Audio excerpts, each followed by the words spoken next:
Kailangan ba direktang galing sa pondo ng gobyerno, Kuya Mark, ang pera para magkaroon ng plunder? Hindi, not necessarily.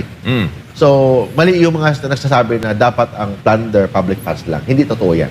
Kasi under the law, ang plunder pwedeng misappropriation of public funds. Yung ibig sabihin doon, nag-misappropriate ka, dinakaw mo ang pondo ng bayan, plunder yon. Example, nagpatayo sila na may project, pinondohan ng government na magtayo ng flood control project worth 500 million o 100 million, tapos ghost project pala, plunder yun. Kasi galing yan sa pondo ng taong bayan. Galing yan sa pondo ng bayan. Plunder. Second, pwede ba ang private funds? Yes, pwede. For example, kickbacks. Kumuha ka ng commission sa government projects. So, hindi naman yan public funds na kasi kita na yan sa contractor. For example, binigyan mo ng contractor ng pera o binigyan mo ng budget ang contractor. So, ang contractor kumita, tapos binigyan ka ng commission, so private funds na. Kasi kita na yun ni contractor. Pero pwede yan, plunder yun. That is kickbacks. Kickback mga commission sa government projects.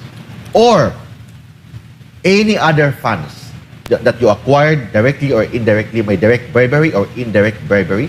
So, any other funds, meaning pwedeng kasama doon ng private funds. Basta, tinanggap po ang pera by reason of your office. Ibig sabihin, may nexus, may connection sa benefits mo sa kwarta na yan at reason ng opisina mo.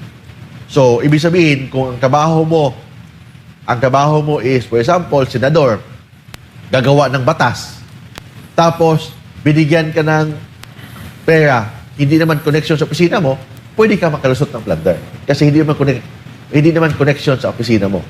Pero kung connected sa opisina mo, for example, director ka ng regional director ka ng DPWH, nakatanggap ka ng commission sa project, binigyan mo ng commission, ang commission na tanggap mo, 100 million, yan, plunder yan.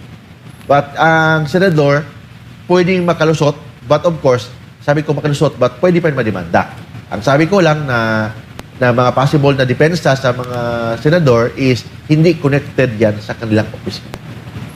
So kung istrikto lang, Kuya Mark, ang pagpapatupad ng plunder law, ay malamang sa malamang, maraming malalagas sa public official. Kung stricto lang, but hindi naman ang plunder, hindi naman lahat ng public official na nakatanggap, plunder na yan, pwede graft and corruption. Kasi general ang graft and corruption, but very specific ang plunder, kailangan connected yan sa iyong opisina. Natanggap mo yan by reason of your function or position in the government. Thank you, Kuya Mark.